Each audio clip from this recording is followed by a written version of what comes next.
O eternal and almighty God, from whom all power and wisdom come, we are assembled here before thee to frame such laws as may tend to the welfare and prosperity of our province. Grant, O merciful God, we pray, that we may desire only that which is in accordance with thy will, that we may seek it with wisdom, know it with certainty, and accomplish it perfectly, for the glory and honor of thy name and for the welfare of all our people. Amen. We acknowledge we are gathered on Treaty 1 territory, and that Manitoba is located on the treaty territories and ancestral lands of the Anishinaabe, Anishinaabe, Dakota Oete, Dene Sulene, and Neothoic nations. We acknowledge Manitoba is located on the homeland of the Red River Métis. We acknowledge northern Manitoba includes lands that were and are the ancestral lands of the Inuit. We respect the spirit and intent of treaties and treaty making, and remain committed to working in partnership with First Nations, Inuit, and Métis people in the spirit of truth, reconciliation, and collaboration. Please be seated. Orders of the day, private members' business. The Honourable Opposition House Leader.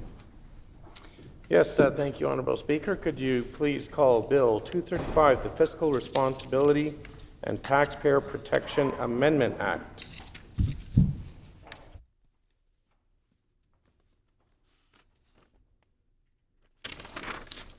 It has been announced that we will now proceed to second reading of Bill 235, the Fiscal Responsibility and Taxpayer Protection Amendment Act. The Honourable Member for Midland.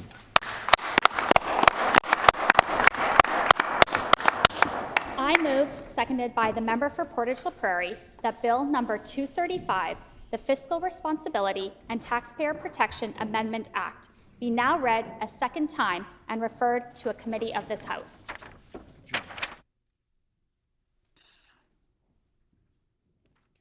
It's been moved by the Honourable Member for Midland, seconded by the Honourable Member for Portage-La Prairie, that Bill number 235, the Fiscal Responsibility and Taxpayer Protection Amendment Act, be now read a second time and be referred to a committee of this House. The Honourable Member for Midland. Thank you, Honourable Speaker. This bill that we are bringing forward today is about protecting taxpayers and ensuring government is accountable when decisions on taxation are being made. I'm proud to have introduced Bill 235, the Fiscal Responsibility and Taxpayer Amendment Act, which is a bill that is rooted in a simple, fundamental principle. If government wants to take more from taxpayers, it must first ask them. Because at the end of the day, this is not government's money to do as it wishes, it is Manitobans' money, taxpayers' hard-earned dollars. So this legislation is about restoring that trust, and most importantly, giving Manitobans their voice back when it comes to tax increases. NDP governments over time have proven they have no problem breaking this trust. So Manitobans have every reason to be skeptical of this NDP government, which is why this bill is so important. When we talk about fiscal responsibility, we're not talking about abstract numbers on a page. We're talking about the real cost of government decisions on Manitoba families. We are talking about the groceries that they can afford, the homes they can keep, the opportunities they can access, and the future that they are working so hard to build for themselves and their loved ones. Families today are facing very real challenges. Manitobans are already paying some of the highest provincial income taxes west of the Maritimes. Manitobans are paying the highest education property taxes in Canada, where property taxes have increased almost 20% since just last year.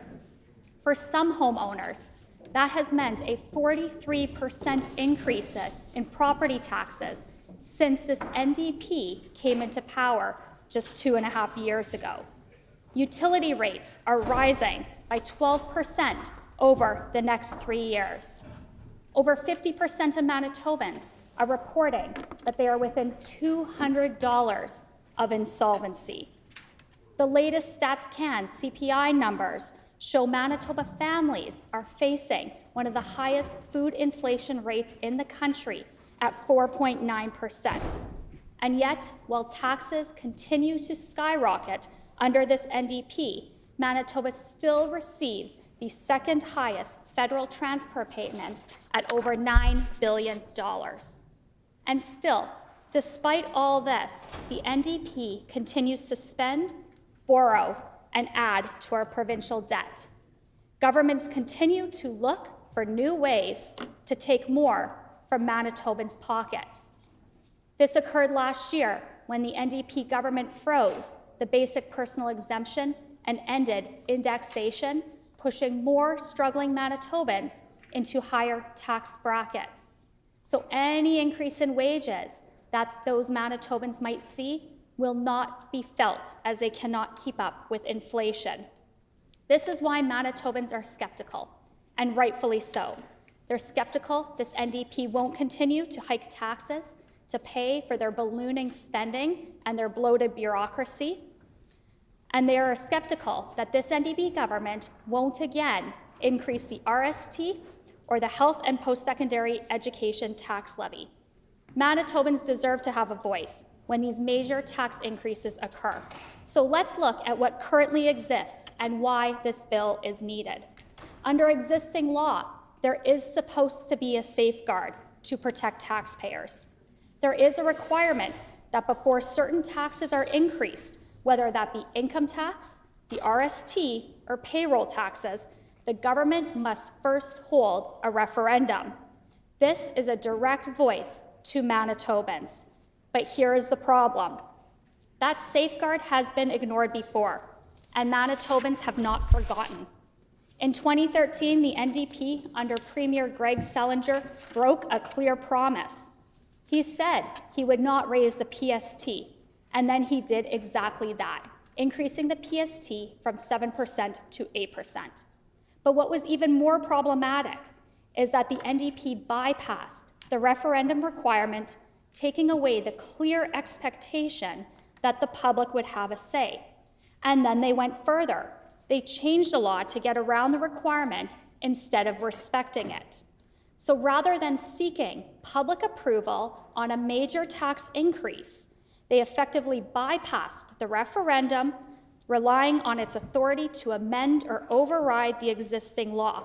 And although this approach was legally permissible, it raised significant concerns about the integrity of taxpayer protection measures and the extent to which statutory referendum requirements can be relied upon to ensure public input on major tax increases. This is exactly why we have brought forward this bill today. There was no consequences for government in bypassing the referendum requirement. That sent a message to Manitobans that rules can be ignored, promises broken, and voices sidelined. The decision taken by the NDP at the time showed Manitobans exactly why stronger protections are needed. So Bill 235 is about fixing that. If a government tries to override, repeal, or sidestep the referendum requirement, ministers will immediately lose 50% of their additional salary. And if they follow through and pass that override, they will lose it until the next election. So this bill strengthens the framework so governments cannot simply bypass taxpayer protections without consequence. This legislation is about protecting Manitobans' finances and taxpayers' hard-earned dollars at a time when affordability is a very real concern.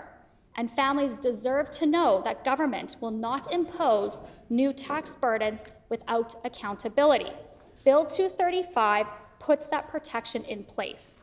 It strengthens existing referendum frameworks without removing legislative authority. It introduces clear accountability mechanism tied to ministerial compensation and addresses a critical gap where no consequence currently exists. It reinforces transparency in tax decision-making, where Manitobans deserve clear, open communication about decisions that affect their cost of living. This legislation strengthens public trust by ensuring those decisions cannot be made without public scrutiny. And finally, it maintains flexibility while increasing accountability. Governments can still respond to changing circumstances and economic pressures, but at the same time, they must do so with respecting Manitobans' voices and upholding the rules that exist. This bill is supported by the Canadian Taxpayers Federation. In a press release, they said, and I quote, "No government should be allowed to hike taxes without asking taxpayers' permission." This bill is about principle because no matter who is in government today, tomorrow, or 10 years from now, no government should have the power to quietly raise taxes behind closed doors. And there is already precedent for this type of legislation. There are safeguards in place for balanced budget legislation, requiring governments to table budgets projecting a positive balance with ministers' salaries reduced or withheld. And in fact, last year, this NDP government broadened out this concept, passed similar legislation with Bill 17 that mandated a 20% reduction in ministerial salaries if future governments reduce or repeal the mandatory school nutrition program. Precedent does exist. And when we're talking about Manitobans' hard-earned dollars, that's why this bill is so critical. Manitobans work hard for every single dollar they earn, and it's up to government to treat those dollars with respect. A law exists to ensure there is a referendum for major tax increases, but no consequences for breaking it. And Manitobans saw this under the previous NDP government. So if members of this House truly believe in transparency, accountability, and respect for the public in upholding the referendum requirement on major tax increases, then all members should support this bill today. Thank you, Honourable Speaker. Great job. A question period of up to 10 minutes will be held. Questions may be addressed to the sponsoring member by any member in the following sequence. First question to be asked for a member from another party. This is to be followed by a rotation between the parties. Each independent member may ask one question, and no question or answer shall exceed 45 seconds. The floor is now open for questions. The Honourable Minister of Sport, Culture, Heritage and Tourism. Thank you, Honourable Speaker. I'd like to ask the members opposite if they can explain how this bill lowers the cost of living for Manitobans in any meaningful way. The Honourable Member for Midland. This bill is about accountability and public trust and how taxpayers' dollars are to be utilized by government, as we saw from previous NDP governments that increased the PST from 7% to 8% without going to a referendum for the public's say. This is exactly what protects Manitobans' hard-earned money. And if the minister can't see that, then that's a problem with this NDP government possibly doing the exact same their predecessors did. The Honourable Member for Roblin. Thank you, Honourable Speaker, and I'd like to thank and commend my colleague from Midland for bringing forward this very important bill. And I'm wondering if she could explain why it is important for Manitobans to have a direct say before major tax increases are introduced. Honourable Member for Midland.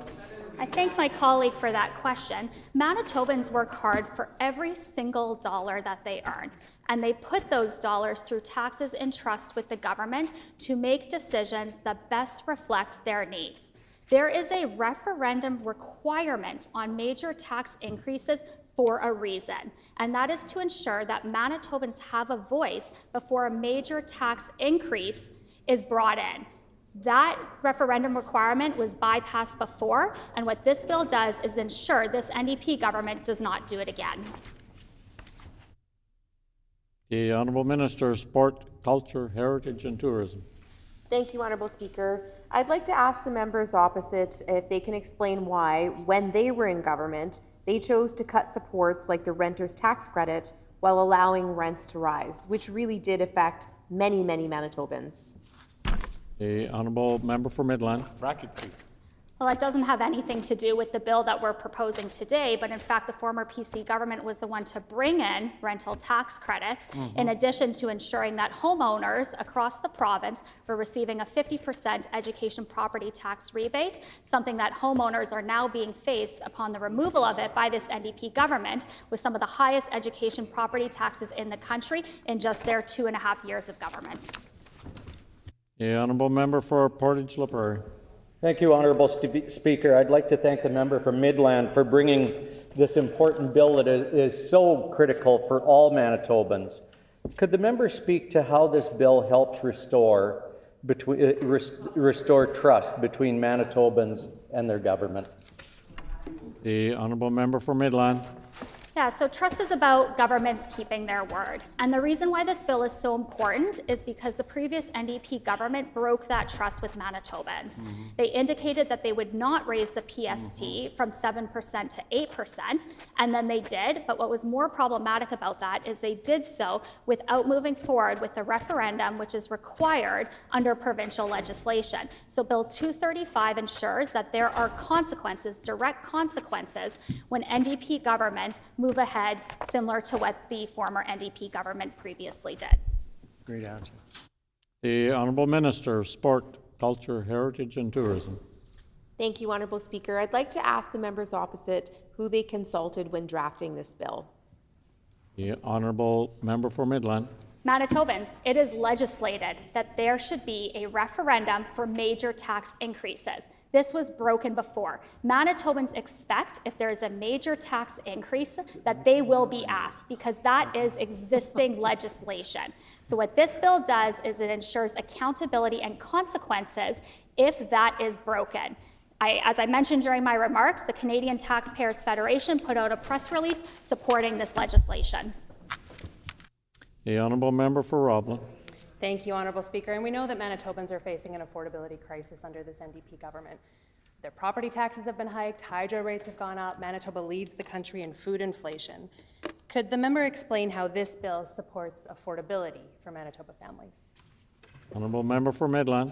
Yeah, thank you. What this bill does is it ensures that Manitobans are not faced with another NDP tax hike without significant consequences for a government that chooses to bypass a referendum. So what it does is it gives more Manitobans protections from government on their hard-earned dollars that they entrust with government to make decisions that are best for them and their families. We have seen taxes increase under this NDP government since they have come into power, and we want to ensure that Manitobans are protected from this NDP's tax increases.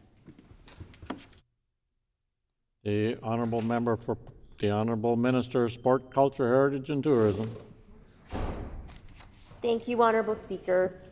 The previous PC government had 7.5 years to make life more affordable. Yet, costs continue to rise and services continue to be cut under the PC government.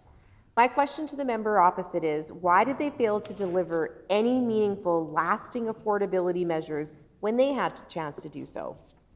The honourable member for Midland. Manitobans were a lot better off under a former PC government that delivered over $5,500 back into their pockets. This NDP government has done the opposite. They've frozen the basic personal exemption, they've removed indexation, they've jacked up utility rates to over 12% over the next 3 years, and they have added an increase in education. Please. Members will quit hollering across. Listen to the person that has the floor, please. Honourable member for Midland. Thank you, Honourable Speaker. And I know the members opposite don't like it when I talk about all their tax increases and the fact that many of these increases have occurred within their 2.5 years, and not by a little, but by a significant margin. The highest education property taxes in the entire country, a 20% increase to property taxes since just last year. That is their record on taxes and affordability for Manitobans. The honourable member for Portage La Prairie. Thank you, Honourable Speaker, and my apologies for jumping up ahead. How does this Bill 235 reflect the progressive conservative approach to responsible fiscal management? The honourable member for Midland. Yeah, I thank my colleague for that question. This bill is about ensuring that the public has a say. The PC government has respected Manitobans' wishes through legislation. The NDP government did not. This was case in point in 2013 when the previous NDP government under Greg Selinger increased the PST from 7% to 8%, bypassing the referendum requirement. That is what this bill does. It protects Manitobans right to have a say on major tax increases. The NDP has bypassed this referendum before without consequence. We are saying that is wrong. We need to protect taxpayers' hard-earned dollars. This is why we're bringing this forward today. The Honourable Minister of Sport, Culture, Heritage and Tourism. Honourable Speaker, this bill focuses on restricting tax decisions. Can the members opposite explain how it supports investments in healthcare, education, or affordability measures when Manitobans need them the most? The Honourable Member for Midland. I encourage the minister to read the bill. This isn't about restricting tax decisions. In fact, in my opening comments, I specifically said that governments still have legislative authority to do what they need to do. They just need to ask Manitobans. There is an existing law. That existing law is about going towards a referendum. What this bill does is it ensures that there are consequences if the NDP government chooses to bypass a referendum. So I encourage the minister to actually read the bill and listen to the comments that I've made on the record today, because this is about consequences for breaking an existing law. The Honourable Member for Roblin. Thank you, Honourable Speaker. And I remember 2013 quite well. I had just had my first set of twins and was dealing with all of the additional costs that come with starting a family, ×2. And then I remember Greg Selinger promising over and over again that he wasn't going to raise the PST, and then he did it anyway. So I'm wondering if the member could explain why she believes Manitobans lost confidence in the NDP when the PST was raised after they promised not to do that. The Honourable Member for Midland. Yeah, thank you. And I thank my colleague for that question, because Manitobans were shocked. Premier Greg Selinger promised that he would not raise the PST from 7% to 8%, and then he did. And what was more problematic about that is he bypassed the referendum requirement, which ensured that Manitobans' voices could be heard when it comes to major tax increases. So he broke 2 promises during that short period of time to Manitobans. He increased the PST, and he did so without Manitobans' say. That's why this bill is so important. If you bypass a referendum requirement, then there will be consequences. Manitobans lost trust in Greg Member's time has Selinger's expired. The Honourable Minister of Sport, Culture, Heritage and Tourism. If we want to talk about not having trust or broken promises, we don't need to look any further than the members opposite. Manitobans do trust the NDP government because they voted us in to be their government. I want to ask the members opposite if she can actually provide any evidence that this bill will actually lower costs for Manitobans. The Honourable Member for Midland. As I've said time and time again during this debate, I encourage the minister to read the bill. This is about protecting Manitoba's voices from tax increases. If this NDP government wants to go and increase taxes, they need to go to Manitobans and ask for that. This is what was bypassed last time. The previous NDP government increased the PST, which Manitobans didn't ask, didn't vote for, and did not want, and they did it behind closed doors. And Manitobans have every right to be skeptical that this NDP government will do the exact same thing to them. The time for questions has expired. The floor is now open for debate. The Honourable Minister of Advanced Education and Training. Honourable Speaker, it is my immense honour each and every day that I get to come into this chamber to represent the folks in Southdale, phenomenal people in Windsor Park, in Southdale, in Niagara Park, in Southland Park, the wonderful folks who gave me the privilege of being in this seat to represent their views. And each and every day it's my privilege to come in here and think deeply about what is important to Manitobans. And I can assure you that when I went door to door to door in my neighborhood, where the previous failed health minister from the former PC government was the sitting cabinet minister, that what I heard each and every day was that we needed investments in healthcare. We needed investments in schools. We needed investments in infrastructure, and most importantly, we needed an end to the public sector wage freeze that kept hard-working Manitobans from earning what they deserved. And so when I look at the content in Bill 235, the Fiscal Responsibility and Taxpayer Protection Amendment Act, I think about all of my constituents who I spoke with who had no protections against the callous cuts made by the previous PC government. My constituents who had no recourse until election time, Honourable Deputy Speaker, for things like the closure of 3 out of 6 ERs in Winnipeg. 3 out of 6 ERs. At any point, did the previous PC government go to Manitobans and say, is this what you were hoping for when you voted us in? Did they go back to Manitobans and say, would you like to travel further for care? Would you like to wait longer? 5 of 6 quick care clinics, Honourable Deputy Speaker, and to add insult to injury, the constituency office of the previous member for Southdale was in a closed quick care clinic. Honourable Speaker, when I look at Bill 235, I think about accountability when it comes to investment.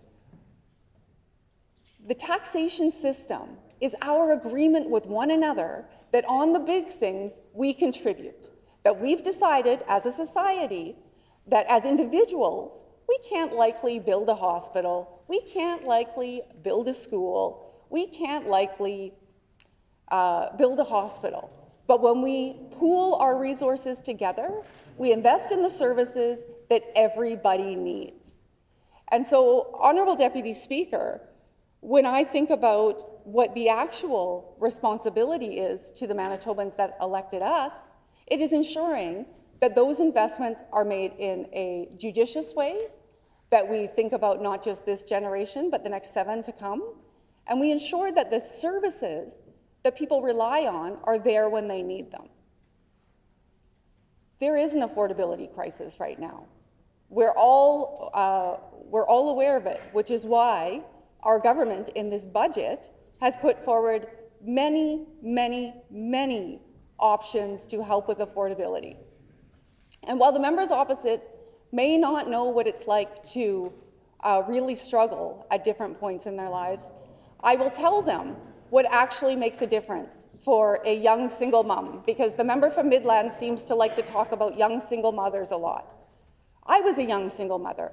I'll tell you what helped me. I had subsidized childcare so I could go back to school. I had access to health care for myself and my child when I needed it. I had supports for prenatal benefits. I had access to before and after school care for my child. I had supports for employment training. And Honourable Speaker, when we reduce the amount of investment into those programs, we starve the very people who rely on them. And this is a very, very simplistic view of government operations, Honourable Deputy Speaker. And Bill 235 really does nothing to address the concerns that are coming forward from Manitobans today. And in 2023, when Manitobans very loudly and very clearly gave us the mandate to govern, what they told us was that we trust you to make the decisions that need to be made in this province to bring us back to the place that we want to be. And Honourable Deputy Speaker, I am so proud of this government. We have built new schools. We have built new childcare centres. We are reopening closed ERs. We're reopening the shuttered Mature Women's Health Centre. And we're investing in the next generation of Manitobans.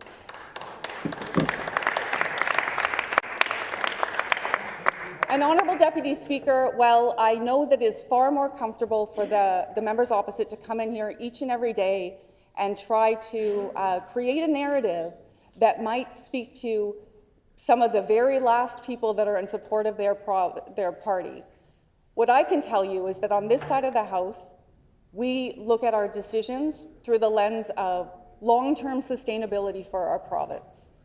It's not about the next headline. It's not about which tennis courts should go into which constituency to ensure that they'll lock down that seat. It is really and truly about ensuring that we rebuild the trust with Manitobans in government. The member opposite spoke a lot about trust and governments. I can appreciate that under the members opposite, that Manitobans did lose trust in their government. And Manitobans did question what the value of having people come to this building each and every day to make decisions is. But this team here, all of these amazing people on this side of the House, from the furthest north to the south, know their communities. They're in their communities. They have real relationships with the people that they serve. Honourable Deputy Speaker, yesterday, the member from Fort Richmond hosted a beautiful event with the Minister of pardon me, Sport, Culture and Heritage. And there were hundreds of people from the Asian community who came out to celebrate with us because they know that we are a government that listens, we are a government that is responsive, and we are a government that truly values them in society, regardless of what their annual earnings on their T4 say, regardless of the postal code they live in, and regardless of the family and social history that they come from. Honourable Deputy Speaker, the risk is very clear in this chamber and in this province if the members opposite happen to get their hands on the levers of power again. And Manitobans know who they can trust. And Manitobans know who ought to be leading this province. And each and every day there are announcements and policy decisions that make a real impact in Manitobans' lives. Many more exciting announcements to come from this year's budget. If the members opposite allow us to move forward with BITSA and don't get in the way of real affordability measures for Manitobans, that on July 1st, you'll see even more affordability measures for Manitobans. Honourable Deputy Speaker, I hope that the members opposite have thought long and hard about whether they want to play politics with people's hard-earned income and whether they will feel comfortable going door to door to door to tell folks that they stood in the way of real affordability measures in this House. And maybe that's a risk that they're willing to take, or maybe they're just not going to. Order. I'd invite the minister to bring her remarks back to the bill before us. The Honourable Minister of Advanced Education and Training. Honourable Deputy Speaker. When we talk about fiscal accountability, Manitobans know who they can trust. And we look only to the headlines of 2019, 2020, 2021, 2022, to see the devastation of the decisions that were made, once again, without consultation with Manitobans. And I look forward to a day where we don't need to worry quite so much about affordability, but I can commit that each and every day we come in here to make life more affordable for Manitobans and to build a more inclusive society.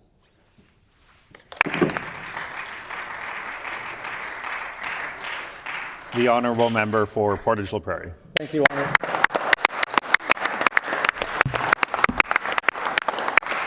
Thank you, Honourable Deputy Speaker.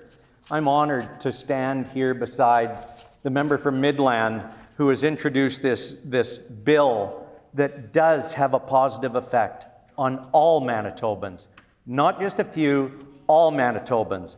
Higher taxes don't attract investment. I rise today in strong support. The Fiscal Responsibility and Taxpayer Protection Amendment Act. This bill is about trust, accountability, transparency, and respecting the voices of Manitobans when it comes to taxes and government spending.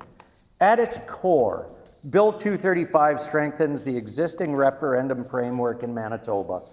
while still preserving the authority of this legislature. It does not remove power of elected representatives to govern. It does not paralyze government.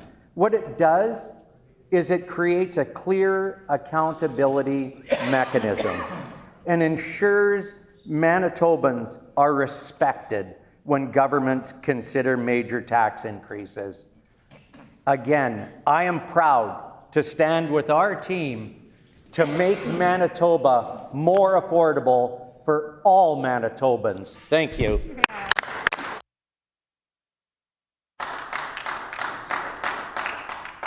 The honourable member for McPhillips.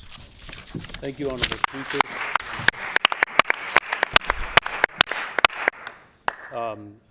I pick up from where my colleague left off, but before I do that, I too just want to express some gratitude to the good folks in McPhillips, and always it's a privilege to get up and put a few words on the record and to speak to the concerns and the thoughts of the folks that we represent in the chamber here. And if you'll indulge me a little bit, Honourable Speaker or Deputy Speaker, I just want to take a little brief moment, just because I want it on Hansard as well. I want to welcome Diljit Dosanjh to Winnipeg. And for those who don't know who that is, he is arguably the most popular Punjabi singer in the world right now. He was on Jimmy Fallon last week. And he's in little old Winnipeg right now, and he's going to be performing here tonight. And of course, we welcome him. We welcome the economic benefits of his visit too. It's going to be a pretty big crowd at Canada Life tonight. And so I think that not only are folks in the community and the wider community excited to see somebody come to Winnipeg and perform here, as a government, it's great to see our tourism industry thrive and folks come to Winnipeg and make this a place where they want to contribute to the arts and culture scene here too. So I wanted to put that on record because hopefully 50 years from now, people are going to look back and say, oh yeah, I remember when he came here. So welcome, Diljit. And despite my colleagues across the way incessantly clearing their throat through that, I want to point out the fact that when my colleague, the Minister for Sports, Culture and Heritage, repeatedly asked the member who presented this bill how this bill would materially help Manitobans with the cost of living, she could not answer that question, not even once. Not once. We got a lot of platitudes and a lot of other political speak, but she could not answer how this bill would materially help Manitobans. That is because it can't. It is pure, unadulterated hypocrisy from the members opposite to come to this chamber and talk about fiscal responsibility.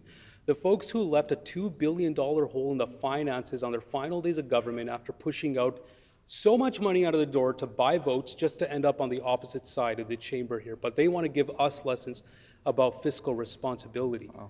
And I would be curious to know if the member who's presenting this bill has ever costed out what a referendum would cost, because I guess obviously the prudent oversight of taxpayer dollars is what we all want. Referendums cost money. Did the member opposite cost us out? I very, very much doubt it.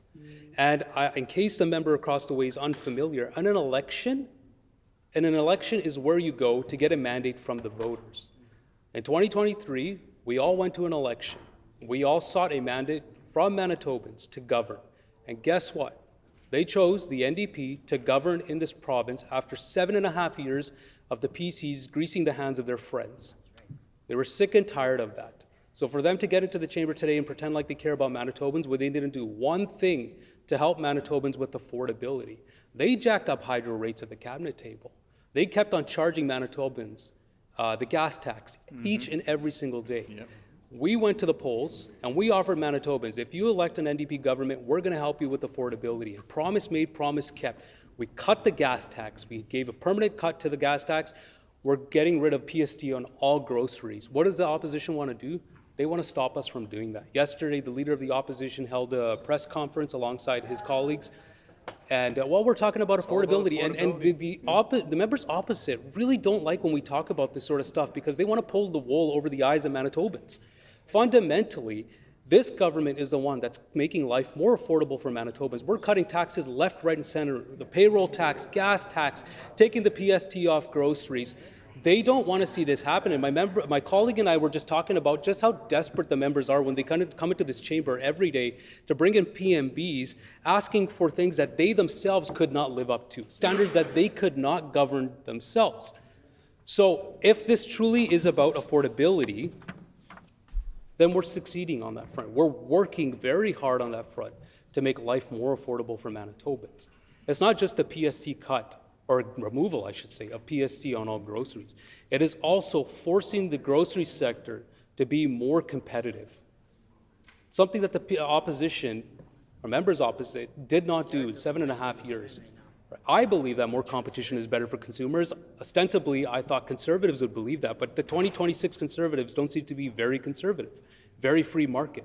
This government understands that more competition in the market, more grocers in the market, will result in competitive prices for consumers. So we are pursuing that actively. We're picking fights with grocers to make life more affordable for Manitobans.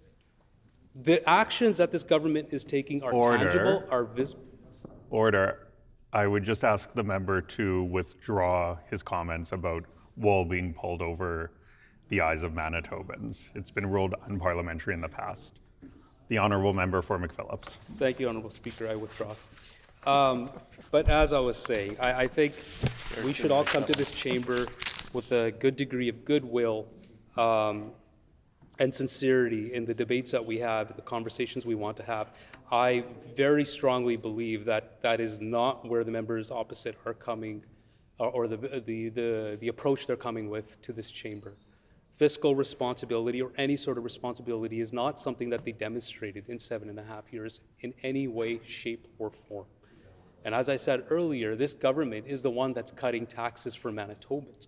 We repeatedly talk about this, repeatedly.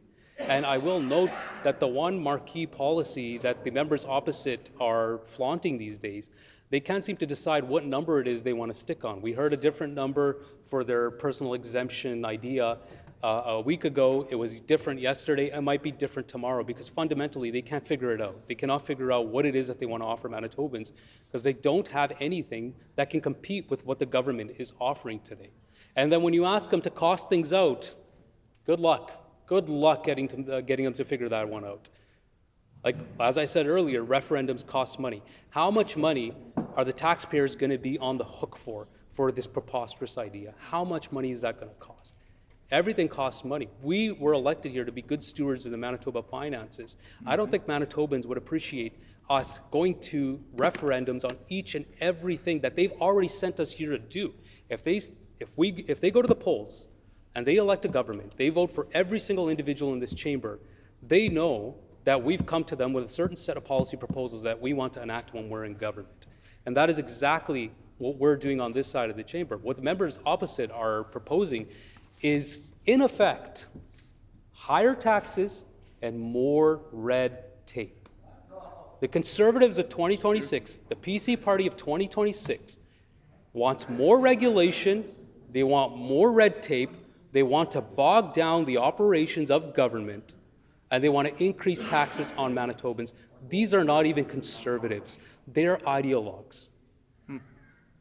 They get up, they thank Donald Trump for attacking Canada's economy. They are more interested in getting wins over their political enemies than in serving Manitobans. You see it in question period all the time. The vitriol that's directed from that side of the House to this side. Every time the Premier gets up and looks, he doesn't talk to members opposite, he talks right to Manitobans and talks about the things that we're doing to provide fiscal responsibility, but also make life more affordable for Manitobans. There's a very, very unserious opposition. And I think the members really don't like hearing that. They very much struggle with hearing this. And I understand there's some inner politics that are going on in the opposition right now, but I'll leave that to them, right? They've got members leaving their caucus. They've got staff leaving their caucus. Like, it's a mess over there. So maybe if they spent a little bit more time thinking about the bills that they're cooking up here and come with a little bit more thought about what it is that they're asking for. Because like I said before, what they're asking for is higher taxes and red tape. That's not what we're going to get on this side of the House. That is not something that this government is going to do. We are cutting taxes, we're reducing red tape, making life more affordable for Manitobans, and we're doing all this without slashing slashing healthcare and cutting ERs. And my colleague made a very, very good point earlier. Did they go to the polls? Did they go to a referendum and ask the folks in my end of the city if they wanted to lose Seven Oaks Hospital and the ER? They didn't ask anybody. Not one single person did they consult when they cut the ERs in Seven Oaks and around the city. As our province grew in size and population, they decided to cut down the healthcare services that Manitobans can access. Did they consult anybody? No. They were all sitting around the cabinet table patting each other on the back. Did they consult Manitobans when they cut a $500,000 check to the leader of the opposition? We're still all paying that on installments. Did they consult Manitobans on that? No. It's do as I say, not as I do for the members opposite. Hypocrites.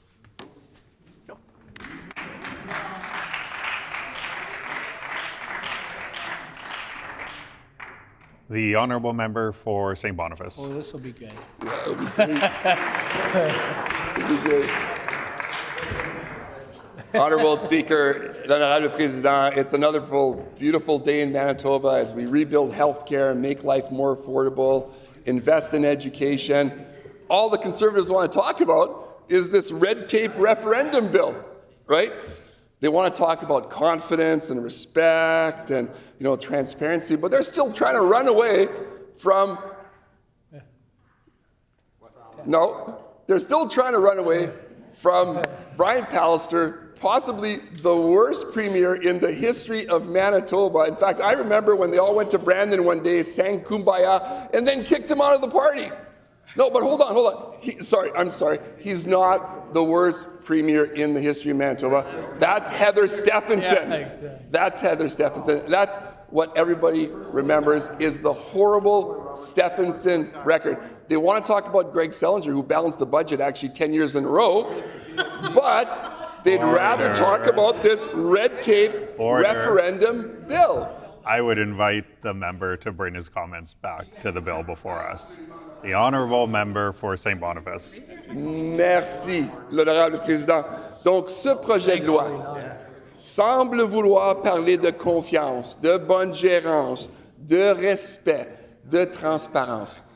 Mais, honorable président, comment est-ce qu'on peut faire confiance à 7 années et demie de mauvaise gérance d'un gouvernement conservateur qui a détruit notre système de santé, qui a détruit notre système d'éducation, qui a mis en péril la sécurité de nos aînés, de nos enfants et de nos familles.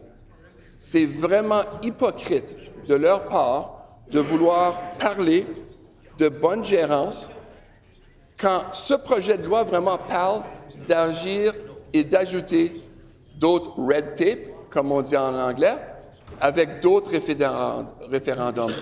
On a eu un référendum en 2023, c'était une élection qu'heureusement notre gouvernement a gagné, parce que depuis ce temps-là, nous avons remis le respect, la bonne gérance, la transparence et la confiance au sein du gouvernement.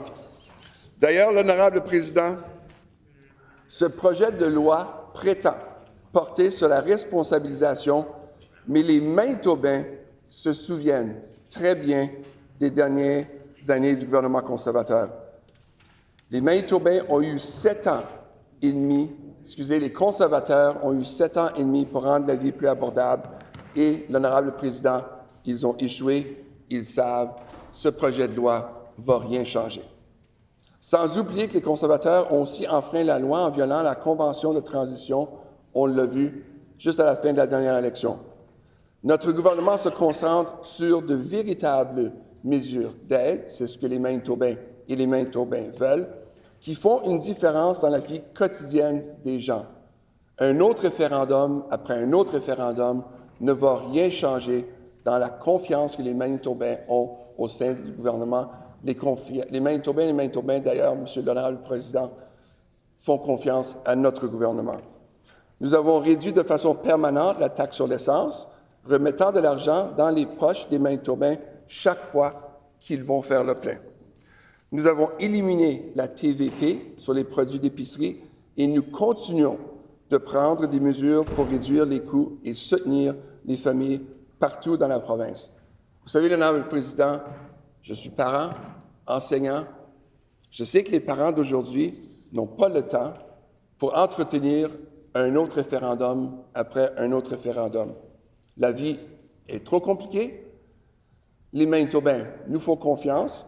Et d'ailleurs, les Manitobains ont besoin d'un gouvernement qui offre véritablement de l'aide, et c'est exactement ce que nous faisons.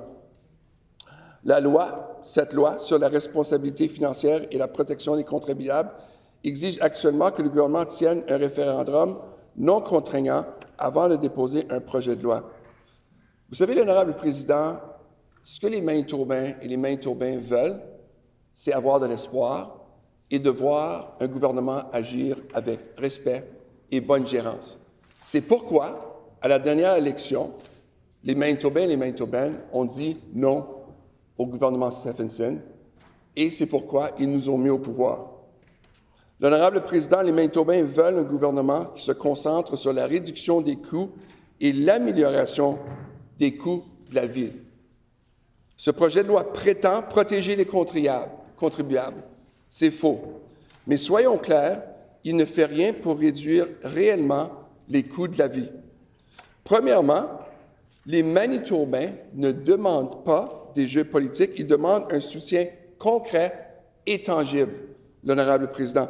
Deuxièmement, ce projet de loi tente d'imposer des règles arbitraires sur la manière dont les gouvernements présentent des décisions au lieu de se concentrer sur les résultats de ces décisions pour les Manitobains.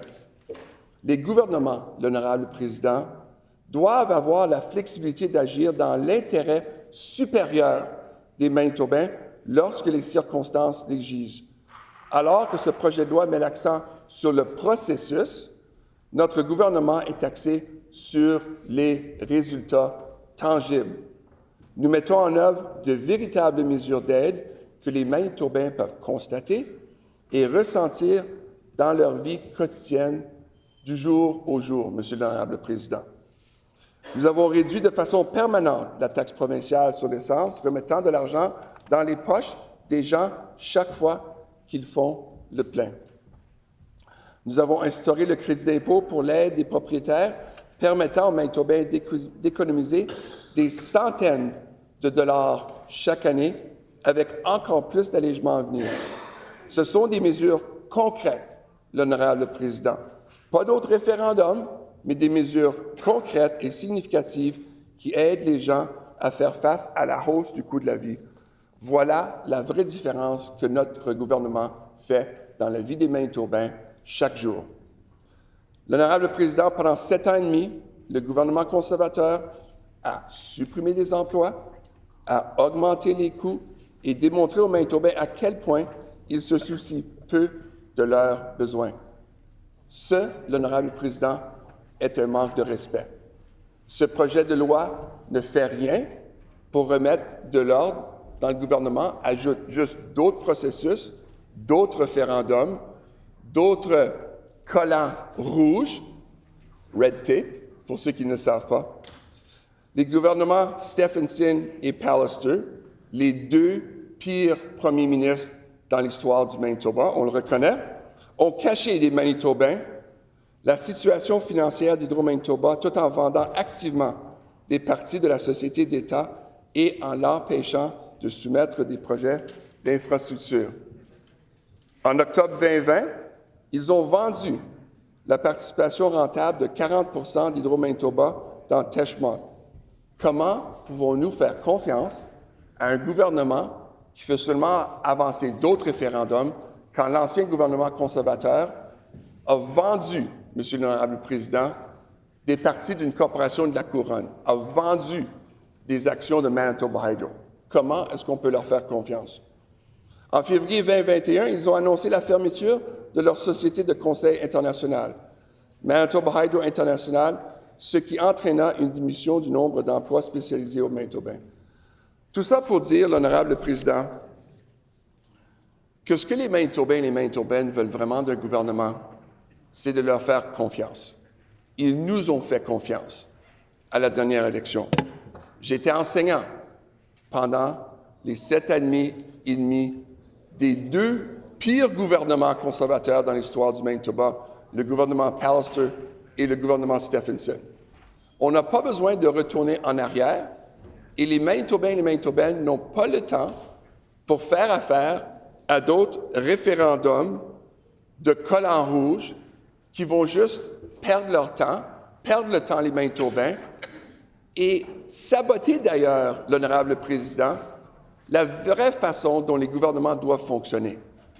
Les gouvernements élient un gouvernement, leur font confiance.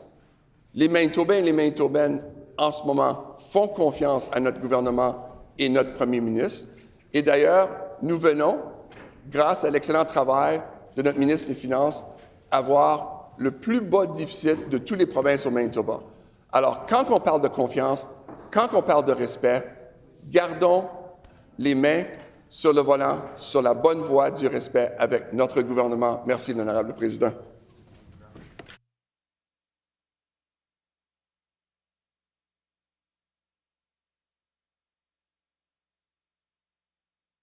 The honourable member for Kirkfield Park. Thank you so much, Honourable Speaker. I just want to put a few words on the record here. In opposition to this Bill 235, and speaking from my perspective, my lived experience as a public servant and also my lived experience as a transgender person who's fought for trans health care and for rights for many years. And I've lived the delays and the cuts that this bill risks reviving. Under the previous PC government, they announced and then they deleted a $1.2 million pledge for gender-affirming care, promising funds for surgeries and youth supports, only to scrub it from their site amid NDP's questions. Wait times then, exploded, leaving trans youth like 16-year-old Adam Donaghy in medical limbo for years, worsening dysphoria.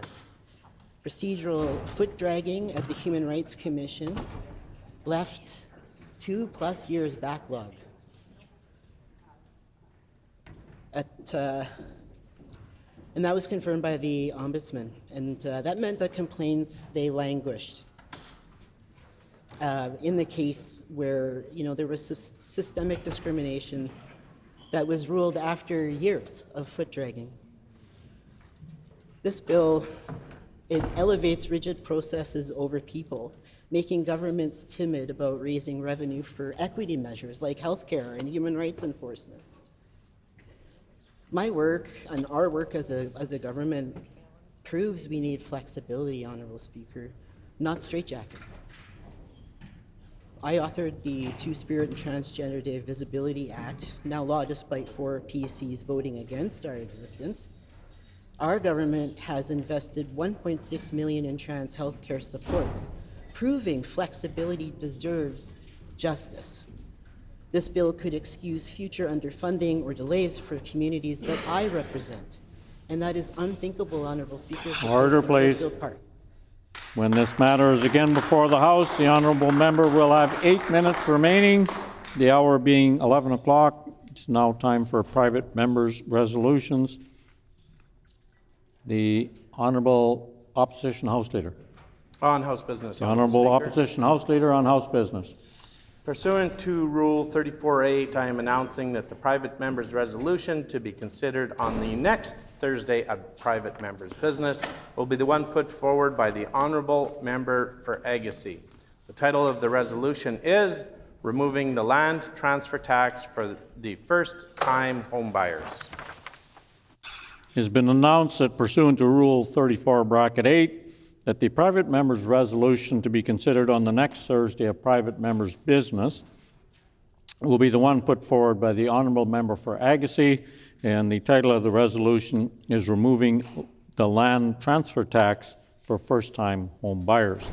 Now, as previously announced, it's time for private members' resolutions, and the resolution before us this morning is Resolution number 9, calling on the provincial government to prioritize the struggles facing Manitoba families. The Honourable Member for Interlake Gimli.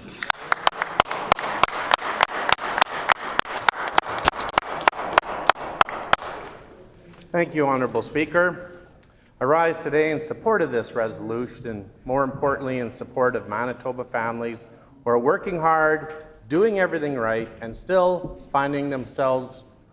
First of all, I'm going to move this resolution. I will have it seconded by the member for Portage-La Prairie. Thank you.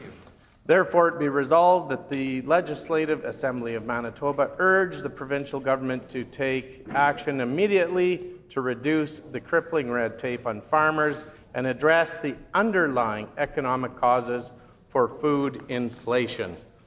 Hear, hear.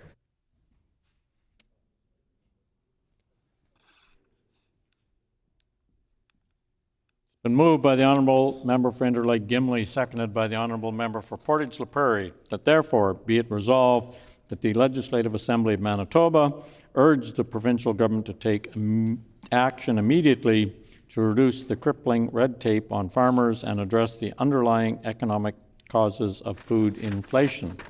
The Honourable Member for Interlake Gimli.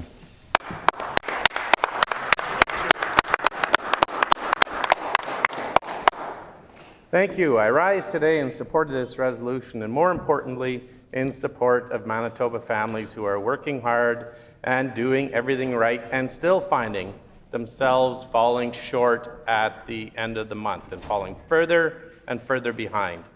Families across Manitoba are feeling squeezed from every direction. They feel it at the grocery store. They feel it when they fill up their vehicles. They feel it when they open their hydro bill, pay their rent, or renew their mortgage, or try to save for their children's future. They feel it in simple reality that their paychecks no longer stretch the way that they once did. This resolution addresses something very real, and it addresses the growing affordability crisis facing Manitobans and the failure of this NDP government to deal with the underlying causes of that crisis. The troubling part, Honourable Speaker, is that Manitoba should not be in this position. We are one of the greatest agriculture jurisdictions anywhere in the world. Manitoba farmers feed millions of people every single day. Agriculture contributes nearly 10% of Manitoba's GDP and supports roughly 81,000 jobs across this province. We produce world-class commodities, world-class livestock, and world-class food products. Yet, Manitoba families are facing some of the highest food inflation in the country. That contradiction should concern every member of this House. Instead of addressing the cause of rising costs, this NDP government continues to focus on symbolic announcements and temporary political fixes that generate headlines but fail to solve the problem. Manitobans are being offered Band-Aid solutions while the structural weakness inside our economy continues to worsen. The government froze the price of 1 litre of milk and spoke out about grocery price controls while food prices continue to climb. But most rural stores don't carry 1 litre of milk. Experts themselves describe these measures as symbolic rather than meaningful economic policy. Families cannot continue to build a future on symbolism. Farmers cannot expand their operations on symbolism. Businesses cannot invest based on symbolism. What Manitoba needs is serious economic growth, serious productivity growth, serious private investment, and a government willing to remove the barriers that are driving up the cost of producing food and doing business. The fact outlined that this resolution paints a very clear picture of where Manitoba stands today. Manitoba's inflation rate sits at 3%, tied for the highest in Canada. Food inflation has reached 4.9%, the highest in the country. That means Manitoba families are paying more and getting less for groceries than families almost anywhere else in Canada. At the same time, Manitoba ranked 8 out of 10 in the provinces in the GDP in 2024. Economic growth was only 1.1%, which is far behind provinces like Saskatchewan and Alberta. Projected business investment growth has dropped to only 1.5%, again trailing our Western neighbors. That matters because investment drives productivity. Productivity drives wages, and wages support a strong economic growth and are ultimately what creates affordability. When productivity stagnates, inflation hurts more. When private investment slows, wage growth weakens. When governments rely on public sector expansion instead of private sector growth, affordability worsens over the long term. That is exactly what is happening in Manitoba today. While jobs are added overall, private sector employment has actually declined, while public sector employment has increased. That is not sustainable. It's not a sustainable foundation for long-term prosperity. Governments cannot regulate their way into competitiveness. Governments cannot spend their way into productivity. And governments cannot tax Manitoba into affordability. At some point, there actually has to be an environment where business wants to invest, where entrepreneurs want to expand, and where food processors want to build facilities, and where farmers can grow without being buried under escalating costs and excessive red tape. Instead, this government appears more focused on political theater than economic fundamentals. Honourable Speaker, Manitobans are watching a government that seems obsessed with political debates happening in Washington and Ottawa and every other jurisdiction, while affordability worsens right here at home. Families are not focused on political slogans, they're focused on whether they can afford groceries this week. They're focused on whether they can pay their bills at the end of each month. They're focused on whether their children will ever be able to afford a home or build a future in Manitoba. Meanwhile, Manitoba businesses are losing confidence in the economic direction of this province. More than 75% of Manitoba businesses report that economic uncertainty is affecting hiring and investment decisions here in the province. Half of Manitoba businesses no longer believe Manitoba is competitive with other jurisdictions. Those are serious warning signs, and the consequences are real. Manitoba continues to have one of the highest child poverty rates in Canada. Tens of thousands of Manitobans rely on food banks each and every month. Seniors are cutting back on groceries so they can buy medication, heat their home, and pay their rent. Parents are skipping meals so their children can eat. Young people are questioning on whether they can ever afford a home or raise a family in this province. These are not abstract statistics, these are real people facing real hardships. Affordability does not come from government announcements or temporary political fixes. Affordability comes from strong economies, productive industries, rising wages, competitive taxation, and confidence in the future. This is why the Progressive Conservatives believe Manitoba must focus on growing the economy rather than managing its decline. We believe Manitoba should process more agriculture products right here at home instead of exporting raw commodities and importing finished goods back at a higher rate and higher food price. Manitoba lacks sufficient value-added processing capacity, and that means lost jobs, lost investment, and lost opportunities for Manitoba workers and communities. We believe unnecessary red tape and project delays should be reduced because they increase production costs and ultimately raise prices for consumers. We believe Manitoba should work with provinces like Saskatchewan and Alberta to reduce interprovincial trade barriers and improve competitiveness. And we believe Manitobans should be allowed to keep more of the money they earn. Well, I can see my time goes by here so quick. Honourable Speaker, this resolution calls on the provincial government to reduce crippling red tape on farmers and address the underlying economic causes of food inflation.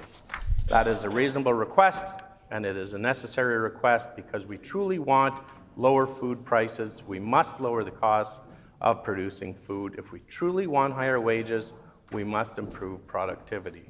And if we truly want affordability, we must grow the economy in a serious and sustainable way. Manitobans are resilient people, farmers are resilient people, workers and small business owners are resilient people. What they need from government is not another slogan or another symbolic gesture. They need practical economic solutions from a government willing to address the causes of affordability problems rather than merely talking about the symptoms. This resolution speaks directly to that challenge, and I encourage all members of the House to support it. Thank you, Honourable Speaker. A question period of up to 10 minutes will be held. Questions may be addressed to the sponsoring member by any member in the following sequence. First question to be asked by a member from another party. This is to be followed by rotation between the parties. Each independent member may ask one question, and no question or answer shall exceed 45 seconds. The floor is open for questions. The Honourable Minister of Transportation and Infrastructure. Thank you, Honourable Speaker. You know, when the member opposite, when his failed government was running the province, they closed agriculture service offices and they reduced supports for producers. When that member, in fact, was appointed the Minister of Agriculture, he took no steps to support farmers. So I wonder if he can explain to us today how he reconciles this call for additional supports for farmers when he provided none and can't, was really an utter failure in this area. And I'd like him to explain that to us today. Good question. The Honourable Member for Interlake Gimli. Oh, it's great to stand up and talk about all the great things that we've done for Manitobans, including the agriculture sector. We lowered the PST from 8% to 7%. We raised the basic personal exemption amount. We indexed tax brackets. We expanded renter supports. The largest thing that we've done for producers is give them relief on education property tax, where members opposite, all they're doing is pulling money out of Manitobans' pockets, where the PC government puts it in. And the Honourable Member for Lakeside. Thank you, Honourable Speaker, and thank you to the member for Interlake Gimli for bringing this very important resolution forward at a time of an affordability crisis. Can the member explain how rising costs are contributing to higher food prices for Manitoba families? The Honourable Member for Interlake Gimli. Well, any rising costs on a producer obviously has a higher cost of input for the crops. And as that goes through the food chain and the grain becomes a loaf of bread, it reflects all of the bad policies that this NDP government is doing towards producers in Manitoba. And that is ultimately paid for at the grocery store. The Honourable Minister of Transportation and Infrastructure. Thank you, Honourable Speaker. While our government is removing the PST from groceries and cracking down on practices that limit competition, the PC stood by as costs climb. So can the member opposite explain what they actually did to bring prices down when they had the chance? And you know what? I'm generous here. Could he give us one example that they brought forward in 7.5 years to bring prices down during their time in government? Just even one would be impressive. The Honourable Member for Interlake Gimli. Well, I had listed a lot more than one in my previous answer, including major education property tax relief for Manitobans. But what members opposite have done is increase the prices, and when they do give a political stunt and decrease for a short period of time the gas tax, what did they do? They didn't include farmers. It was our amendment brought forward that actually drove down the price of fuel for farmers, therefore the cost of groceries on our shelves. The honourable member for Lac du Bonnet. Well. Today we're talking about the resolution. I want to thank my colleague for bringing forward this great resolution. It's interesting, as usual, a minister from the NDP bench stands up and asks questions about things that she should know the answers to. So I'm going to ask my member friend, does he believe that the freezing the price of 1 litre of milk will lift families out of poverty? Good question. The honourable member for Interlake Gimli. 2 cents on a jug of milk that most stores don't even carry anymore, a 1 litre. A family of 4, I've yet to see them purchase a 1 litre of milk. I know our family, when we were growing up, it was gallons at a time. And the member opposite knows that 2 cents on a litre of milk is putting a couple pennies in the front pocket while they're pulling bills out of your back pocket. The Honourable Minister of Transportation and Infrastructure.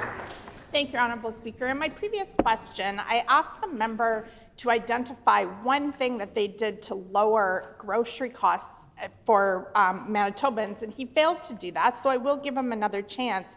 But what he did talk about was some of the tax rebates that their government did, where they sent money to large corporations and out-of-province billionaires instead of targeted relief to those that need it most. So, you know, I'm going to challenge him to explain that. And again, one thing they did to lower grocery prices.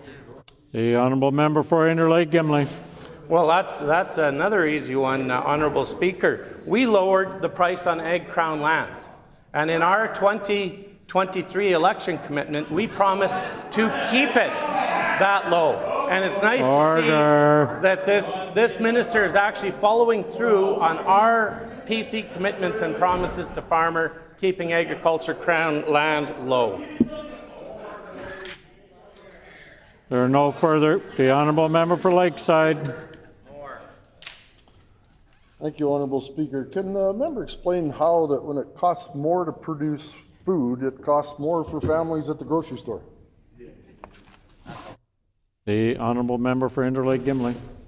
Thank you. Obviously, when something costs a set amount, that producer can't produce it cheaper than they're selling it for, or they'll go out of business. So the more the red tape that this government is putting on farmers, it drives up the price of commodities. Those commodities ultimately end up on our dinner plates, and that is how they are driving up the price of your groceries. The Honourable Minister of Transportation and Infrastructure. Thank you, Honourable Speaker. In that last question, the actual farmers in the House had a good laugh because they sit on our side of the House and they know that that member had no idea what he was talking about. So thanks to my farmer colleagues here. And I think I'll use this opportunity to just, ask the member about economic growth and building jobs. What took place during their 7.5 years in government? Why did Manitoba see so many job losses, so many cuts to Crown corporations under their leadership instead of investments in good local jobs? That didn't happen under their leadership. So maybe the member can explain. The member's time has expired. The honourable member for Interlake Gimli. Well, what I can explain is how under this government, private jobs are plummeting. Private jobs are plummeting. Seniors, the only job growth they have is seniors having to take on another second or even a third job to try and pay for the groceries. And that's what this resolution is about, is driving down the price of groceries through reducing red tape. The honourable member for Lac du Bonnet. Thank you. And it's interesting that the Minister for Transportation doesn't remember that her mentor, Greg Salinger, had increased the PST on various different goods and services to all Manitobans and then increased it by 1 point yet in 2013, and we actually took the PST down 1 whole point, which helps all people in all of Manitoba. Here. I'd like to ask my good friend and colleague, does the member believe that removing the PST from Slurpees or allowing families to keep thousands of dollars will have a larger impact on their pocketbooks? Which one? The honourable member for Interlake Gimli. Yeah, removing the PST on rotisserie chickens and Slurpees is not something that's that popular in my area. For starters, it doesn't come at the corner store, stores that under a certain square footage. And members opposite in the government bench knows that this is benefiting their billionaire friends that own Walmart, Costco, all those large stores, and people that can't afford to drive, don't even own a vehicle to drive to those stores, still have to pay that PST at their local corner store. The Honourable Minister of Transportation and Infrastructure. Thank you, Honourable Speaker. I sat in this chamber for 4 years with the members when they were in government. I know that, I think what I'm most amazed by this conversation today is how much they're not in their own message box as Conservative government. They're actually supposed to support reductions in taxes. It's actually their message box. They don't even know how to have this conversation anymore. So on one hand, they're criticizing a previous leader of our party, but on the other hand, they are fighting against reducing the PST. It makes no sense, and I wonder if the member can explain that, and where was his urgency? Member's time has expired. The honourable member for Interlake Gimli. That was a great question on how that minister can concentrate finally on their portfolio. Producers across Manitoba need to get their goods not only from their farm but to markets, and under that minister, the roads are falling apart in rural Manitoba. It is atrocious. Farmers are going through excessive repairs and their vehicles are falling apart due to potholes and just poor maintenance under that minister. She should be ashamed of herself. The time for the time for questions has expired. The floor is now open for debate. The honourable member for Burrows.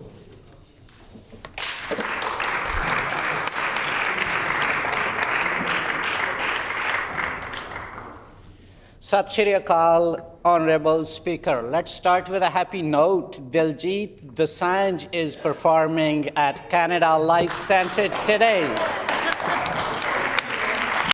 On behalf of our government, I want to welcome him to Manitoba and Winnipeg. Ji aaya nu veere.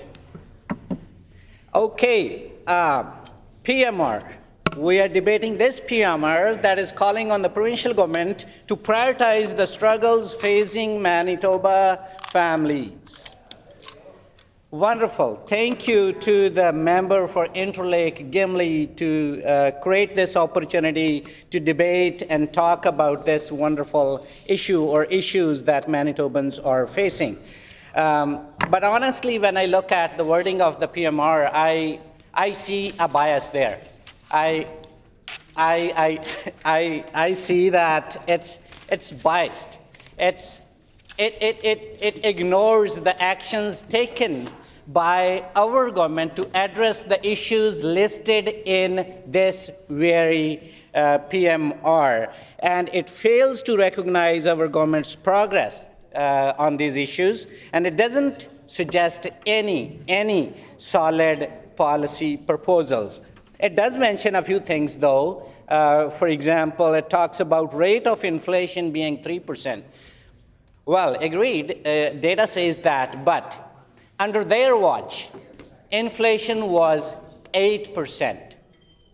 Did they take any solid action to address that? I can't remember. This PMR also talks about high food costs. We need to analyze what are the factors behind high food prices. The PMR also talks about agriculture's contribution to GDP. That's what we are proud of. Manitoba's GDP is supported by agriculture and our wonderful producers. That's why we are proud of them, we listen to them, and we work together with them. It also talks about jobs and workforce in agriculture. 81,000 Manitobans. Okay, so when they were in charge, did they create jobs or cut jobs? That's my question. At one point, we are proud of the jobs that this sector creates in our province. On the other side, the very these PC guys, they cut the jobs in agriculture and all other fields in our province. Well, economic benefits to our economy, no doubt about it. No doubt about it that our economy benefits from agriculture. That's why we respect producers, we love them, we listen to them, we show up for them, and we stand together with them. And we are repairing the damage done to Agriculture Department and Manitoba producers by the previous government. They closed 20 agricultural and MASC offices. Manitobans, you need this gentle reminder. Never forget that. I used to work in Arborg Ag Office.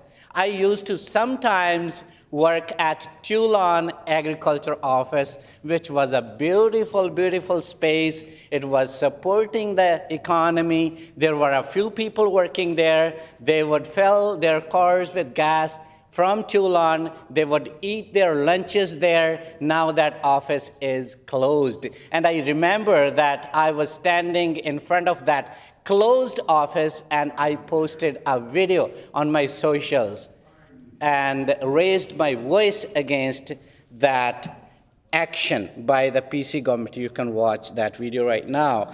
Beausejour office is now closed to public. I used to work at Beausejour office as well. So this resolution talks about the struggles facing Manitoba families. Okay, let's list these struggles. Something very important that this resolution does not mention is that the people of Manitoba were facing the biggest struggle, which is dealing with the PC government. So we got rid of that. That was the biggest struggle. Then closures and cuts to healthcare. That is a struggle. And we are fixing the damage, and we are hiring staff, and we are opening ERs and expanding training and focusing retention of our healthcare professionals. Another issue that our farmers, our producers, our hardworking Manitobans were facing was Crown land rent increases by the previous PC government and the damage done to the cattle industry. We have frozen Crown land rates for 3 years in a row. And we're working to improve the business risk programs. That was the issue that was brought forward to me as critic for agriculture when we were in opposition. And we were working along with Manitoba farmers from day one to address these issues. Jobs and economy. We are investing in Churchill. What does that mean? That means there would be more trade and more export of our grain and ag products to the world. I agree, affordability is an issue facing Manitobans. That's why our government is working hard to make life better in Manitoba. Here is how. We have frozen hydro rates. That helps Manitobans. We are providing affordable childcare. We are creating jobs by capital investment worth $3.8 billion in Manitoba. We're opening new schools and new childcare centers. So that creates jobs that helps everybody, including our farmers and producers. And we are addressing grocery prices, starting with a provincial study on grocery prices. So I think my friend on the opposite side, he has oversimplified how the pricing is done in the ag industry and in the business industry. It's not the farmers who set the price. I remember when farmers were not able to sell their cows at a rate that they desired, grocery pricing and meat pricing was going through the roof. There is something happening in between the farmers, the land, and the customer. We need to hit that link as well. We are working to find out those issues and trying to address those.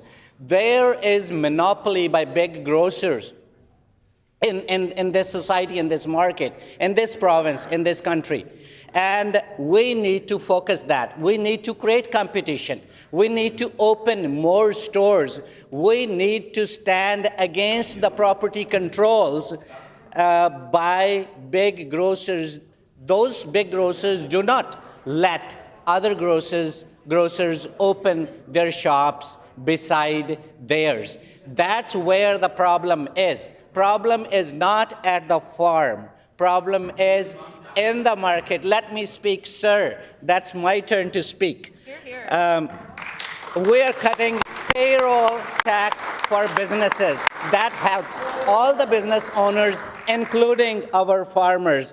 And we are providing homeowners affordability tax credit to our wonderful, wonderful Manitobans. During the PC's regime, they started selling our assets. They sold our share in Tashmont. They shut down Manitoba Hydro International. They cut 936 jobs across Crown corporations. They hiked rents through above guidelines rent increases, and they paid millions to billionaires. My friend just said that billionaires are our friends. How can billionaires be friends with NDP? Everybody knows that. They are friends with PCs.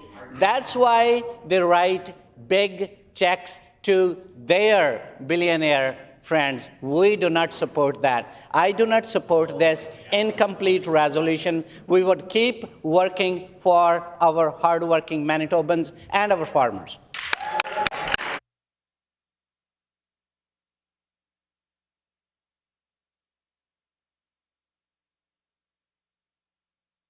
The honourable member for Lakeside.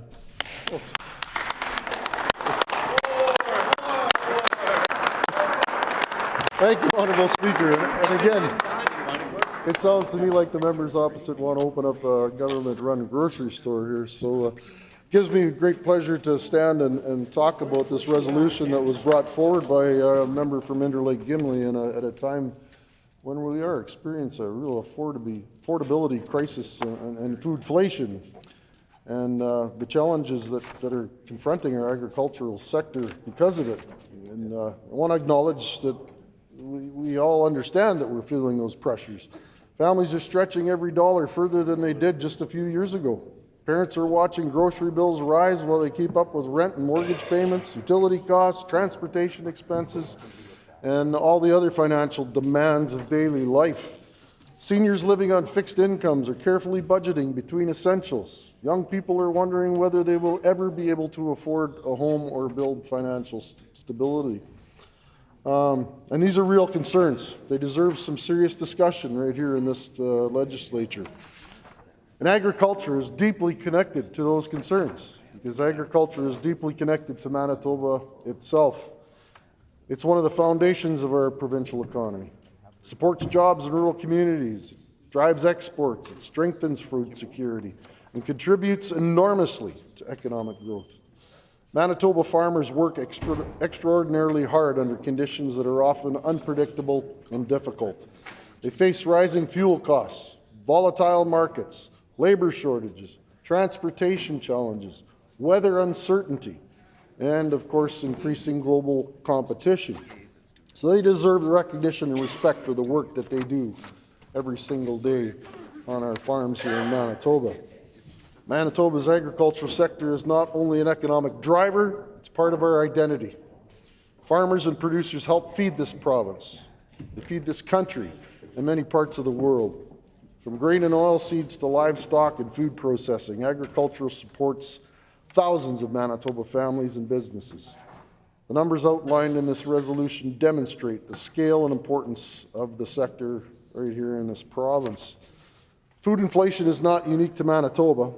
Across Canada and around the world, jurisdictions have experienced rising food prices over the last several years. Global supply chain disruptions, geopolitical instability, transportation costs, labor shortages, climate-related events, and rising input costs have all contributed to inflationary pressures. Farmers themselves are paying more for fertilizer, for feed, machinery, fuel, and equipment. Those costs ripple through the entire supply chain. And that doesn't mean governments should ignore the issue. On the contrary, it means governments must respond thoughtfully and strategically. We should be looking for ways to strengthen Manitoba's economy, improve competitiveness, support food production, reduce unnecessary administrative burdens where they exist, and farmers should not be spending excessive time navigating duplicative paperwork or unnecessary processes that make it harder to operate their business. Efficient government matters, and predictable regulations matter, and more than importantly, timely approvals matter. One area where I believe there's significant opportunity is food processing capacity within Manitoba. The resolution raises concerns about exporting raw agricultural products out of the province for processing. There is merit in discussing how Manitoba can capture more value-added economic activity right here at home. When processing facilities are built in Manitoba, they create jobs. They support rural economic development.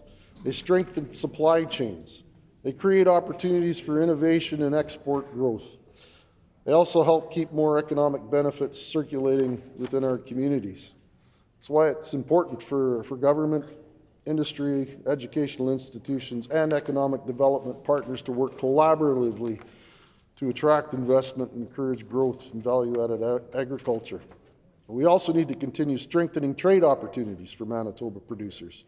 Our farmers compete in global markets. Access to export markets is critical to long-term success. Transportation infrastructure, rail reliability, highways, border efficiency, and market diversification all matter if Manitoba products are going to remain competitive internationally. And while we're talking about economic growth, we must remember the people at the center of these issues, and that's Manitoba families. Families do not experience inflation through statistics. They experience it at the grocery checkout. They experience it when school lunches cost more. They experience it when they fill up their vehicle or pay heating bills during the Manitoba winter. For many households, especially low-income households, even modest increases in food prices can create significant hardships. That reality requires government to focus not only on economic growth, but on affordability and resilience. So, Honourable Speaker, I could go on and on about the great things in this resolution, but it's pretty self-explanatory how it can it can help affordability here in Manitoba. So, with that, I'll let some of my other colleagues speak to this resolution. The honourable member for Radisson. Thank you, Honourable Speaker. I find it particularly interesting that on a resolution that ends highlighting farmers, there is nothing to be said about agriculture, farmers, food affordability coming from the opposite side. In fact, I personally have great appreciation for our colleague for the boroughs who, you know, a professor in a previous career continues to be a professor today and teaching this entire chamber how supply chains work. And I think that there's a lot that we have to learn from the experts on this side of the chamber who have experience working in agriculture, who have experience working right on their own farmland, folks who have followed the supply chain all the way from planting the crops, from fertilizing the land, all the way to the food coming into our grocery stores and coming back home with us. The language, you can even point to the language and just the way that they talk about farmers and about the supply chain itself, Honorable Speaker. The former failed agriculture minister that moved this resolution himself, said that things go just from wheat to bread that easily. Unfortunately, there is a lot in between, and there's a lot that happens before that as well. Honorable Speaker, it's no wonder that they are so challenged with supply chain management, with the way that food goes from farm to table, because you could even look just earlier today when they'd started speaking, Honorable Speaker, they were so challenged with procedure in their own right. Honorable Speaker, so getting back to this regulation here, after listening for a little bit from the opposition here about how apparently Manitoba families are exclusive from Manitoba farmers, the grain doesn't just become a loaf of bread, nor does, food prices don't skyrocket overnight. The resolutions that they point to, or the preamble here in their resolution, include a whereas clause that says Manitoba represents every segment of agriculture industry, yet leads the country in record high food prices. Another one says, whereas under the provincial government, apparently this one, Manitoba has fallen behind neighboring provinces in terms of securing new markets and trade deals for world-class agricultural products. Again, Honorable Speaker, food prices do not skyrocket overnight. The alarm bells have been ringing, they've been sounding for too long, and by the time that we'd been voted in, things were vastly, vastly chaotic. Honorable Speaker, this has been an issue for working families for far longer than we've been in government. When it comes to their 7.5 years, they didn't run the province, they ran it into the ground. Honorable Speaker, even in their own resolution, there's so much hate that they have on Manitoba and the way things stand today that it's no wonder they're no longer governing. Honorable Speaker, our government has an entirely different approach, where we understand that we don't exist within a vacuum, where we don't exist in a world where we're not affected by global chaos and global crises. In fact, if they had thought a little bit more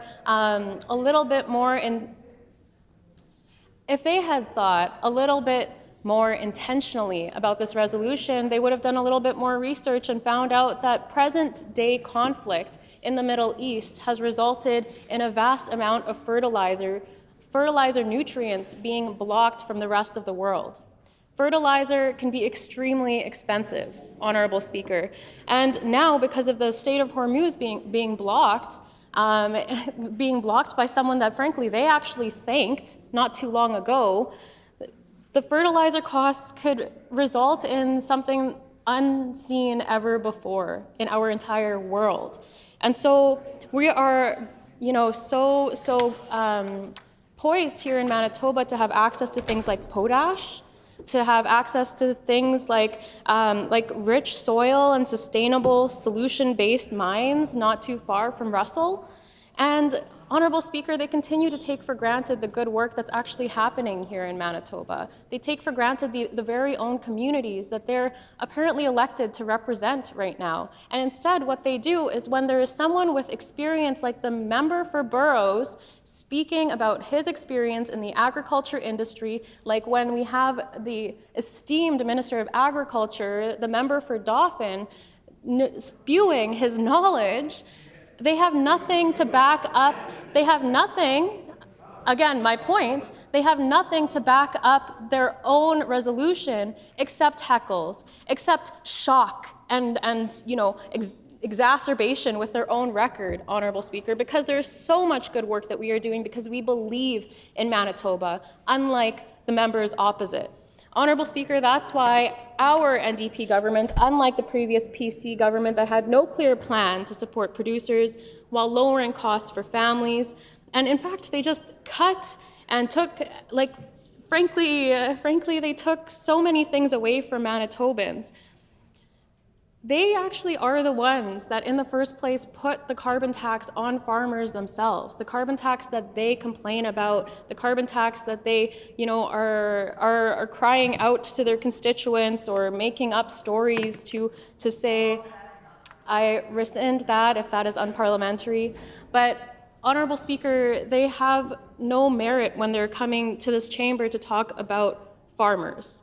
Frankly, they are the ones that put the tax on farmers. They're the ones that, closed so many things here in Manitoba, and what they closed, we're opening.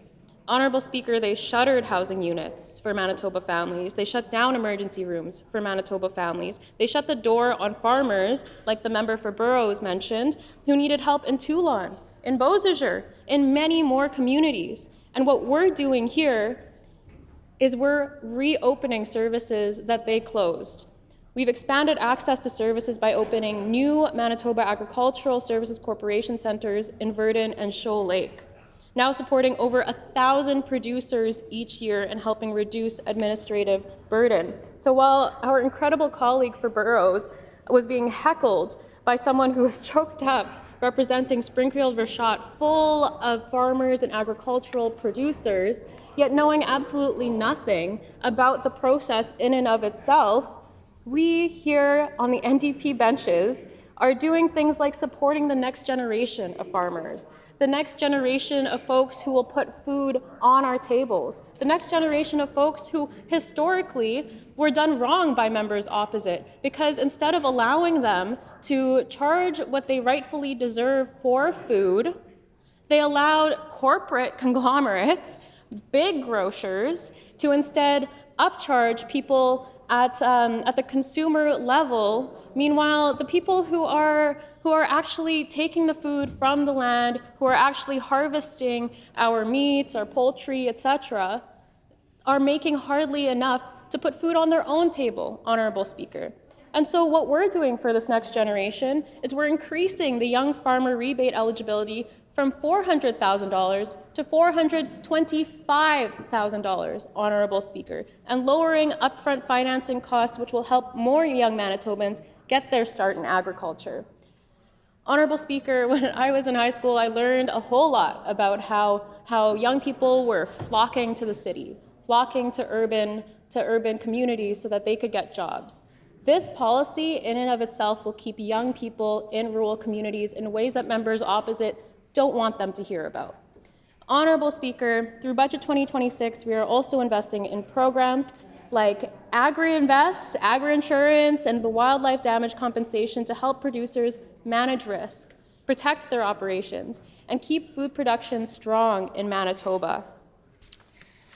Honourable Speaker, again, we do not exist within a vacuum. Believe it or not, the role of provincial government does include intergovernmental affairs, and there is a lot that we can do as a provincial government here in Manitoba to leverage what, frankly, people down south, American governments, they actually value. Like, for example, we are, poised to be agricultural leaders. We're also poised to have, cultural centers here in Manitoba. But going back to seeing that my time is actually already, unfortunately, expiring here, going back to this resolution, I just want the bottom line to be the PCs took rural communities for granted. They continue to take rural communities for granted. It's not even in the name of their own resolution. And unfortunately, their entitlement runs so deep that they're failing to acknowledge this today and erasing the farmer experience from all supply chains that are happening as we speak in this global crisis. Member's time has expired. The Honourable Minister of Municipal and Northern Relations. Thank you, Honourable Speaker. Really pleased to get up and talk about agriculture. Some of you may not know this about me, but I grew up on a dairy farm. I know what it's about to work hard, to get up in the morning, to care for your animals, to see the hours put into making something like that work. I'll have to say, Honourable Speaker, growing up in a rural community, growing up on the farm, nothing better. Nothing better about seeing the fruits of your labor come to fruition and then being able to make a living on it. And it's just really great to know that that's the fabric that keeps our province together. And it's why I'm so proud to be the Minister for Municipal and Northern Relations, because I get to visit all of these communities, keep in touch with what keeps Manitobans humble. Living in a small community or even a larger community in some of these rural areas, it comes with a lot of gifts, a lot of blessings that you have to be able to grow up and know everyone, to look out for each other, to help each other build your community something great. And you know, that's what motivates me as a minister to continue our work to invest in the agriculture sector, invest in the communities that support them. Because without communities that thrive, without infrastructure in those communities, we're going to have people not be able to stay, not be able to live in the communities that they built. And that's why I was so excited, you know, when we had our ability to go from community to community. And to get up here today and remind my esteemed colleagues from across the aisle about some of the investments we made in their communities. You know, obviously, Portage La Prairie has a really strong agricultural history. It's a city on the rise, has great leadership and investments in agriculture, Simplot, Marquette, and they got great producing land there. But they have great people. They have their young people in their communities that are looking for reasons to stay in Portage La Prairie. That's why $5 million for a field house for the arm of Portage, the city of Portage La Prairie, and the community of Southport is so important. And I look forward to the MLA for Portage La Prairie to sing our praises when it opens. I just think it's a great thing for that community. You know, looking across to who would have been my MLA when I was growing up, the MLA for Riding Mountain. He's a big winner when the Minister for Municipal Relations heads to his communities. You know, I think of Ellis Archie with the new fire truck for Hamiota. You know, vet services expanded in Minnedosa, which serves not only his constituency, but the constituency for Agassiz. And, you know, it's because that's what keeps communities strong. Keeps communities strong is the people. The people of Manitoba is what makes this place great, and what makes this a place where we want to thrive, where we want to grow, where we want to showcase ourselves to everyone. And then, you know, you head a little bit south, and we talk about the Steinbach region, the member for La Vérendrye, big winner in Manitoba Grow. $3 million for an arena in Grunthal. Right? Well, that's a pretty great place to go and to get your community together to say, hey, you don't have to go to the big city to get a nice arena. We can do that right here. And, you know, going to the Interlake, beautiful, beautiful part of the province. I know a lot of people are heading up there right now to see some garter snakes at the Narcissus snake pits. It's just a beautiful space. It might creep some people out. Yeah, I'm not sure if that's not for everyone, but it's for me, right? I love growing up to be able to chase the species and the ecosystems around probably some of the best spaces in the province. But I'm referencing the Interlake. You know, active transportation in Stonewall, about $1 million to build that up, to close that loop. No, my nephew's moving to Stonewall because it's a great community. So kudos to Mayor Smith. Kudos to that community for investing in that community, making it a great place to live. And we just want to be partners in making sure that happens. Because Stonewall is surrounded by agricultural producers who want to stay where they grew up. They want to have their kids go to high school and just have their grandmothers and grandfathers be taken care of. And we're going to work with Stonewall to make sure that those things happen. Head a little further north. We're building a personal care home in Arborg. Yes. Right? That's a growing community with strong manufacturing, a strong agricultural community. Kids just like me growing up, learning how to drive a tractor and pack some silage, and maybe work the stooker and pile those square bales. It just, I mean, who doesn't love getting up in the morning and driving on their dirt bike to just drive that property? That's what I did. It was just amazing. And in Arborg, I love baseball. Right? I love baseball. I coached it. I was good at all sports, but not excellent at any. And baseball was one I was probably really good at. And played in Binscarth. I was a Binscarth Oriole. It was great. But in Arborg, they're going to get to play on a new field because of our investment. $1.2 million to play on a new field beside the personal care home. Who wouldn't want to live in Arborg and farm in Arborg when you have those facilities being invested in by this government? I think it's a great thing. I think it's a great thing to show people that people matter, and that's what we're doing. You know, I want to keep going on this excellent tour. We'll go to Springfield. In Springfield, we are investing $1 million in active transportation. Now, I was hoping to get a clap from the MLA for Springfield, Rashad, about that $1 million investment. But I guess he's in the PC pasture there. Order, please. I hate to interrupt the minister when he's having so much fun, but perhaps he could bring his comments back to what we're supposed to be debating here this morning. The Honourable Minister, Municipal and Northern Affairs. That's what I uttered there was pasture. That's agricultural, isn't it? And we'll continue to build. And Honourable Speaker, thank you for that guidance. But I'll just continue to say it's about building these communities in agriculture sectors to make sure that the farmers and that the families that depend on agriculture have great communities to live in. And I can't think of a better community to live in at Springfield and Dugald and there to be able to go around on active transportation safely. You know, and the community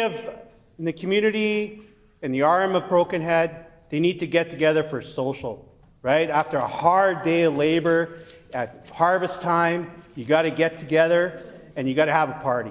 I mean, these harvests, you know, whether it's in St. Rose, the big day, or the beef and barley in Russell, but I know in the arm of Brokenhead, they got to get together. But who wants a leaky roof?